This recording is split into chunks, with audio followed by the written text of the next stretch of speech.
Hello again, Tequila Army. I got Seth with us again today. This is General Agave. Happy to be here. Happy to be here. Coming to you. What we're going to take a look at today is the whole Casamigos line. So we've got the Blanco, the Reposado, the Añejo, as well as the Mezcal with us today. Call it the one of each. Yeah, absolutely. And we're going to give those a try. It's going to be our first time trying these, at least all at the same time for me. I think I've had all except for the Mezcal. Have you had any of these before? I have Seth? not had a single one of these. I don't believe. I'm looking at them. I don't think I've had any of these. No? Well, guess what? Today you're going to get to Today's have the all of day. them, right? Yep. So with that, let's go ahead and start with some water here, because we're Excellent, probably going to thank want to cleanse our palate in between, especially as we get to that Mezcal. And we'll talk a little bit more later about what in the world a Mezcal is. And why it's different than just a regular tequila. Absolutely, right? Which you're the expert on, right, Seth? Regular tequila? No, the Mezcal. I've had it a time or two. I dabble. And honestly, we could start there with having a time or two in the dabbling, right? Yep. Because when it comes to mezcals, tequila in general in the United States has gotten a bad reputation over the years as being that rot gut, painful beverage. But we're here to fix that. Absolutely. That has the worm down in the bottom of it, Right. right? But the reality is that was never truly the case. When it came to that agave worm that was located within some of those bottles, those were mezcals. I think Yep. Malta Alban actually still uses the agave worm down in the bottom. It's actually not even a worm. It's actually a caterpillar. Yep. But yeah, that's kind of really more of a myth than a rumor. And the reality is, Seth, and I don't know if you knew this or not, every tequila is a mezcal. But not every mezcal is a tequila. Exactly. That's right. You nailed it. That is correct. Yeah, and that just comes down to regulations and the different agave used, the percentage of different agaves that are used in each product. When it comes to tequila, we're talking about the Weber Blue Agave. Does it have anything to do with region? There's a little bit involved Yeah. in regionality as well. Yeah. There's very specific regulations garnering where tequilas can Yeah. be made. You're absolutely correct on that. But really, in the end, it's coming down to which agave is used, because there's thousands of varieties of the agave out there. To name a few would be Weber Blue Agave. Weber Blue. That's one. Yeah. That's one of many. Yeah, Espadin Yep. is another one, which Yep. we're going to actually talk about a Okay. little bit today as Okay. well. Espadon, I believe. Yeah, and there are lots of different varieties out there. Not many are used when it comes to spirit production, Right, though. right. So primarily you're going to see a lot of that Weber Blue Agave, because when it comes to tequilas, there's even two classifications of that. So we've got the tequila 100% Yep. and then mixto tequilas. So when it comes to tequila 100%, we're talking about 100% blue agave Yep. in that.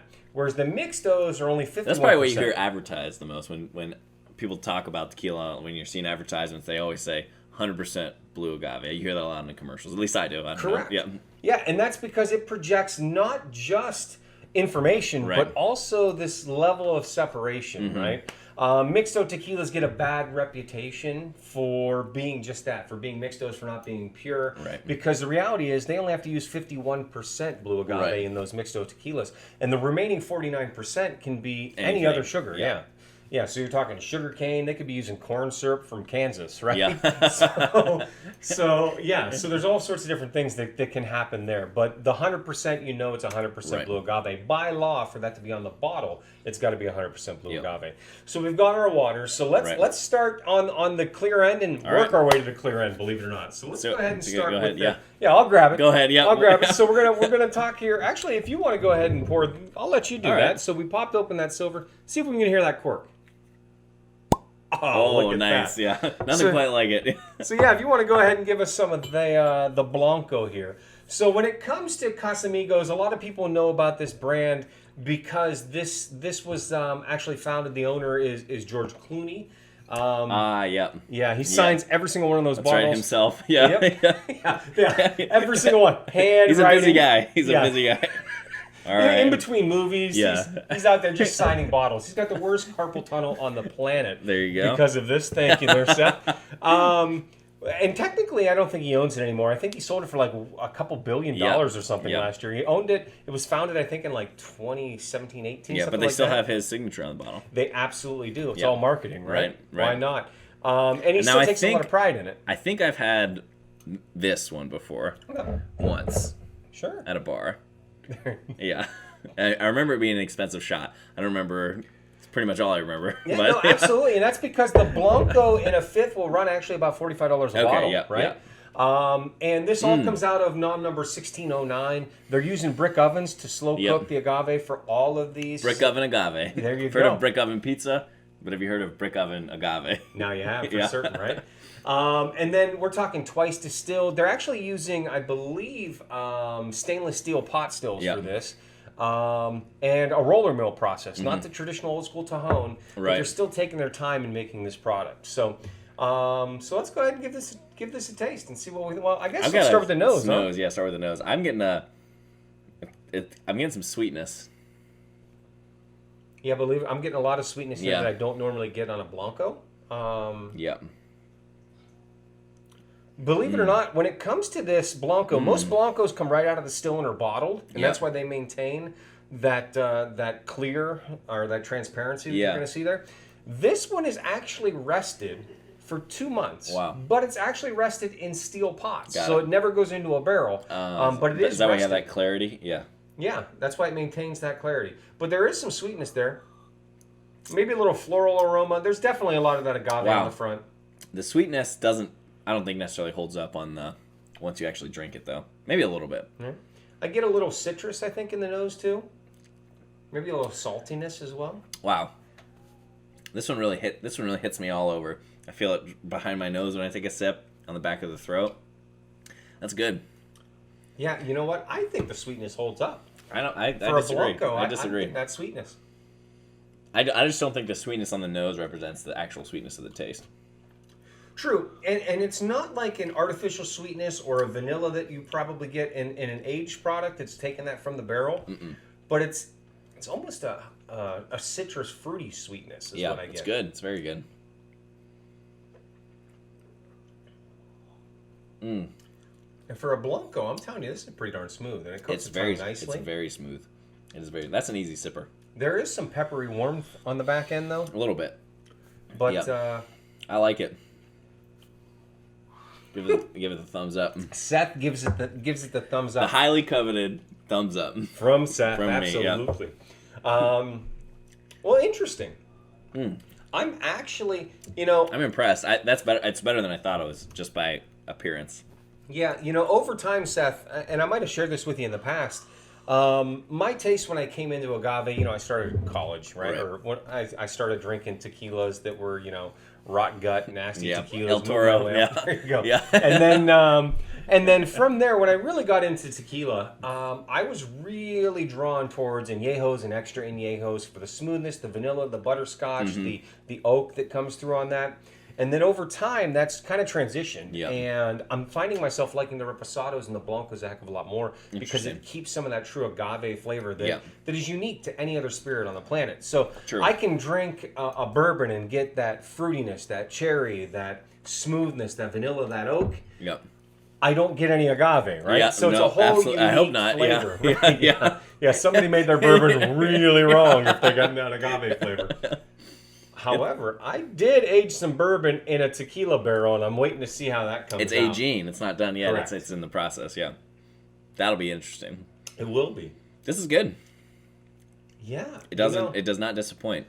What's the price point on this? The price point on this is about $45 a bottle here in the Midwest. For a regular size fifth. Yes, for a full fifth. This was a wonderful sample that I was able to pick up. It was a gift set that I think they released at the end of the year. That George sent to us himself. Yeah. George Clooney on speed dial. He shipped this out immediately. He's like, General Agave, I need you on this now. So absolutely. He even put in the subtext there, bring Seth along for the ride. And we're happy to be here. You want to open up the reposado? Let's give that one a try. Let's do it. But that's good. And for the price point, I think it holds up. I think it's worth the price. Yeah, at that price point, I find myself thinking, what else is in that? Yeah. All right. Nice. So, and when it comes to synthetic corks, I'm assuming, these are actually synthetic corks. At that price point, I'm looking at, what else is at that price point? Maybe a little bit lower than that price point is your Partidas. Casa Noble is actually a little bit higher than that. And I'll tell you right now, hands down, I think the smoothness, the finish of this, the sweetness that comes in this, was actually better than a Casa Noble. Where a Casa Noble, I get hit with a lot of that pepper. Sorry, Carlos Santana. I'm going with George Clooney on the Blanco. Well, let me cleanse that palate and jump into this Reposado. When it comes to this Reposado, we're talking about, I believe, 7 months aged in old whiskey barrels. So what do you get on the nose there, Seth? Oh, I get sweetness again, but even more sweetness. Yeah, and a little bit of that vanilla coming through from that barrel already. Maybe some of I don't know if that butterscotch is there or not. No, I kind of feel like it might be. You are? You get it? I'm getting a little bit of it. I'll tell you one thing I'm not getting is pepper. There's no pepper. There's no alcohol that's coming through on that nose. I'm excited. I'm very excited to try this. It's a good thing. It's a good thing I'm about to try it. Yeah, let's drink. All right, here we go. It's good. Wow. There's a lot more sweetness there than I expected, actually. Yeah, a lot of sweetness. I'm getting a little bit of that cake batter in there that I didn't expect to get at this Still got some good heat to it, though. Another good one. It really coats the tongue nicely, too. Absolutely. Like, this really surprised me. It stays really back of the tongue. Like, I am getting a ton of back of the tongue, not a lot of front of the tongue. It's just an easy sipper, too. I say that all the time, but it is. Yeah, and the reality is you're not a sipping guy. I'm not a sipping guy. Normally, as we've heard, I like to shoot my tequila, so I'm exercising extreme restraint here, but it's worth it. And the reality is we don't judge here, right? In the Tequila Army, we don't judge you. You drink the tequila the way you like to drink your tequila. If that's with the salt and a lime, then by all means, go ahead and eat that salt and a lime. Yep. If it is, sipping like myself or on the rocks, on a mixed drink. There you go. Yep. On the rocks. Whatever it might be, by all means, do tequila the way you like to do tequila. And broaden your horizons. Try new tequilas and share tequilas with family and friends like we're doing today. Absolutely. Sharing this lineup with Seth. Yep. But yeah, I'm actually pleasantly surprised by that, Seth. So far, George Clooney's not letting us down. No, he isn't. Yeah. Not like in Batman. No. Sorry, George. I hate to say it. I had high hopes there and was kind of disappointed. It just wasn't the stars. But wow, there is a lot of sweetness there, but you're still getting a lot of that agave flavor coming through. Yep. It's still powerful with that agave. I'd say really that's truly the number one note I'm getting is the agave, but there's that vanilla backing it up right behind, maybe even a little toffee. That's what you get when you're the toffiness. Maybe is better than the butterscotch description, but yeah, that's very good. Yeah. And kind of creamy. A little bit. I'm a fan. All right, well, I will open up the next one. Give it the old. So let me go ahead and get some water there on the palate as we dive into the Añejo. So when it comes to this Añejo, we're talking about 14 months in those whiskey barrels. For these three that we are now about to try in order, it's the same start. Yep. Right? This Blanco becomes this Añejo just with aging in those barrels. If we're talking about price point on the Añejo, significantly higher, around, 60? Yeah, around you're 60, talking about $60 for the Añejo, and the Blanco was what, about 45? Yeah, 45. The Reposado was just slightly higher than that at about 50. And I failed on the cork, Seth. That's why you're the man. Yep. I failed on I really failed on the cork. So we'll just put that back. Moving along. Nothing to see here. Yeah. But yeah, and obviously we get a lot of difference in color between the three. Oh, right? absolutely. You can see. Hopefully, you can see that at home. But look at the progression there of the color. Yeah, huge. And it all started as the same product. Yep. So it's interesting to see those differences over time. At that 14 months, I'm expecting to get a lot more vanilla out of this. Yep. A lot. Maybe even get some of that oak. I'm getting a little bit of vanilla on the nose. I'm actually getting the oak on the nose, believe it or not. I don't believe it. Yeah. Well, I'm starting to get some oak. For an orchard guy, you should be able to smell the trees. True. That's true. Astute. Yeah. All right, here we go. Wow. It's very soft. Are you serious? That is way better than I ever anticipated, believe it or not. That's easy. That's an easy sipper, like I've said. Yeah, the nose is actually pretty mellow. There's not a lot of alcohol to the nose. There's some of that cooked agave, some of that oak, some of that vanilla. Yeah. But the nose is actually kind of subtle. Yeah. But the flavor, it's phenomenal. I'm actually blown away by the flavor and the difference between the three from beginning to end. I got to go straight back to that Blanco and give this a try. But there is some oak. Oh, absolutely. I think coming through in the Añejo. Absolutely. That we definitely didn't get earlier. And then, yeah, I think toffee's the key note there that I'm getting out of the añejo. Wow. The añejo is very good. I'm going to go back here. Wow. Smooth is a term that's overused when people talk about alcohol, but the reality is it's so smooth. You can't. There's no other way to describe it. It's like drinking silk. Exactly. It sounds soft. It sounds weird when you're talking about an alcohol, but it tastes very soft when you drink it, which I think relates to smoothness, but it's very good. Like drinking silk. Exactly. Like I am actually really, really impressed. Yeah. I don't want to stop drinking this one, Seth. No. The toffee notes, there's a butter to it actually too. That's the softness. That's the softness. That's what's coming through on the softness. Yeah. That's what it is. It's a butter. Wow. There's that butter flavor and that buttery smoothness as it coats the tongue. Wow. That's a nice surprise. Yeah. Very That's good. a really, really nice surprise. Very good. This is, I'll tell you what, the Casamigos, the añejo here, it's making it into my regular rotation for my sippers. It truly is. And I did not expect to say that. I've kind of been a little bit of a critic. That's high praise. That's high praise, yeah.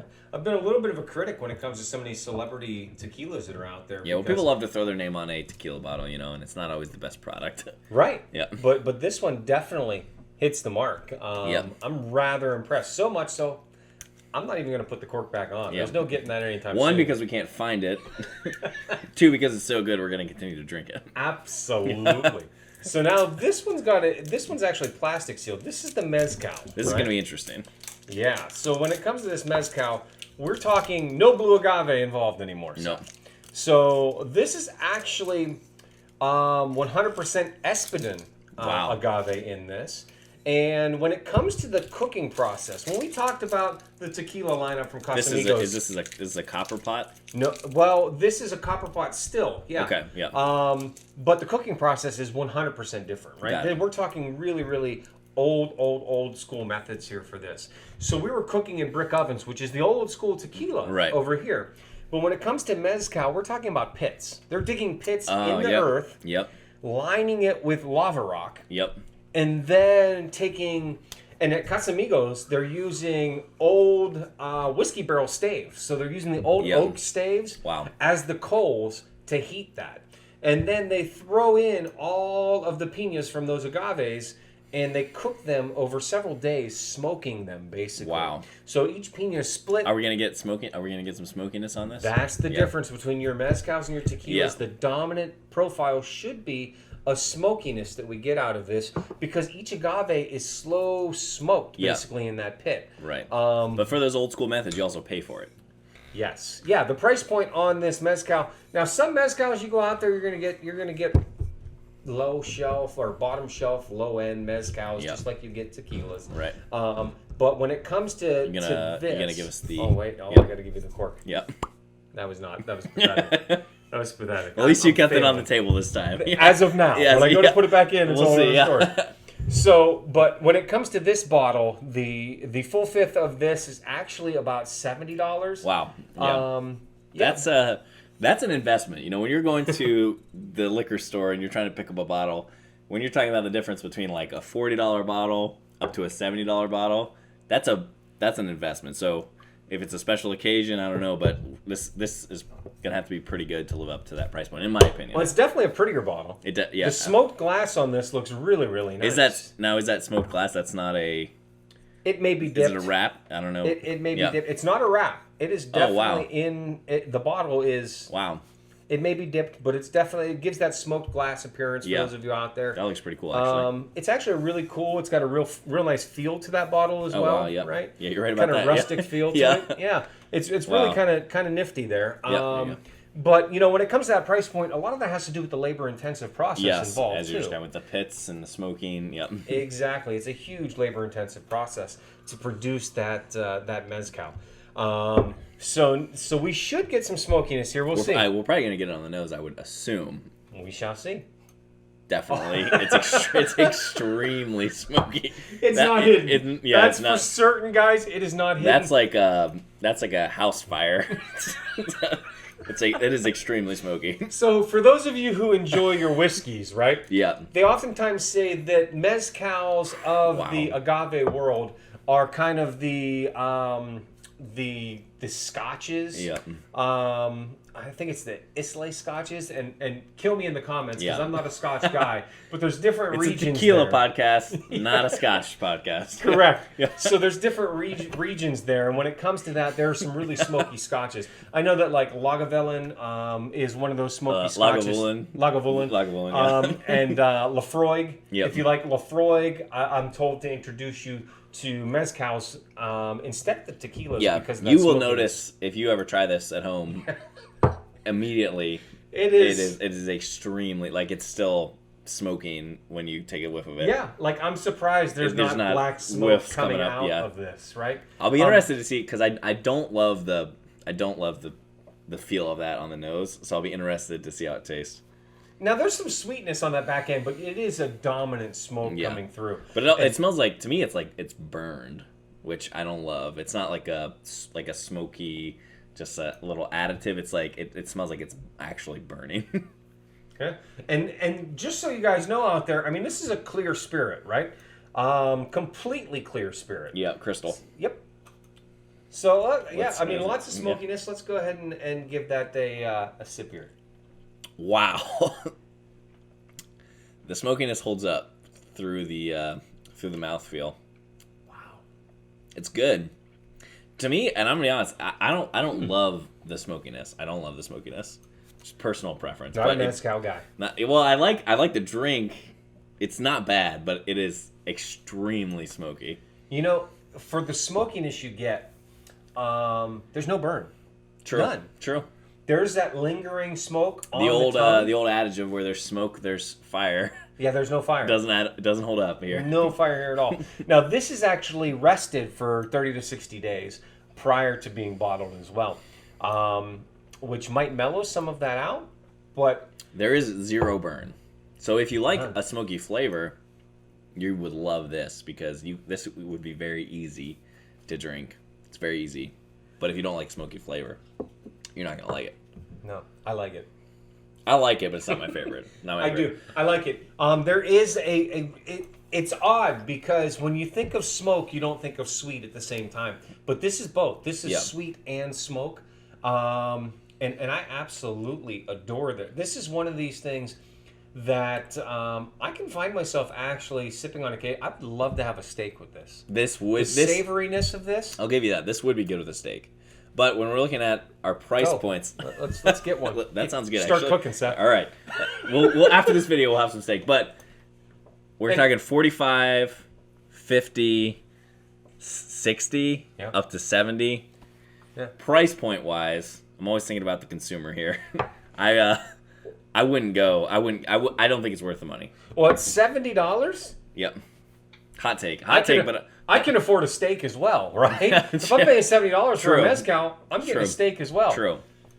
I might not have an apple farmer here to make it for me, but it's good. Don't get me wrong, but I can't stress enough. If you do not like smokiness in your drinks, you will not like this. But on the flip side of that, if you're somebody who enjoys smokiness, I think you'd be head over heels with it. This might be good.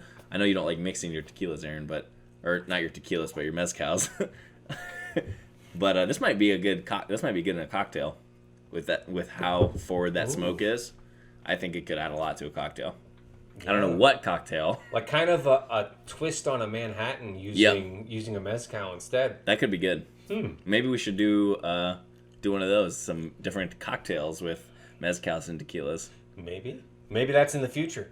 If you think we should do that, drop that in the comments below. Make sure you hit that like button as well. Make sure you subscribe so that you get all of these reviews, these tastings that we do.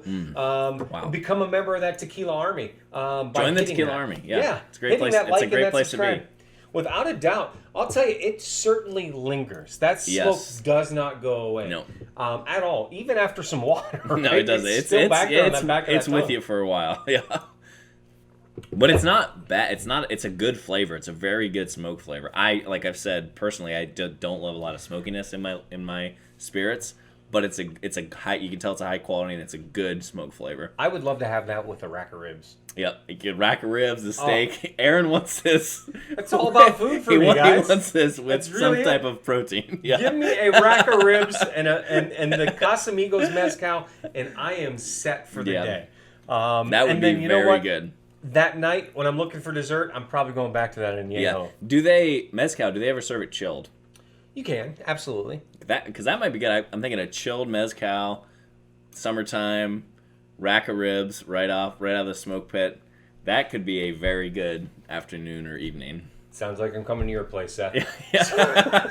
So with that, this is General Agave and Seth joining me today. Yeah. We're signing off. Tequila Army, go on out there, try new things, try different agave products, enjoy yourself. Thanks a lot for tuning in. Again, make sure you hit that like and that subscribe button to see more. Thanks again.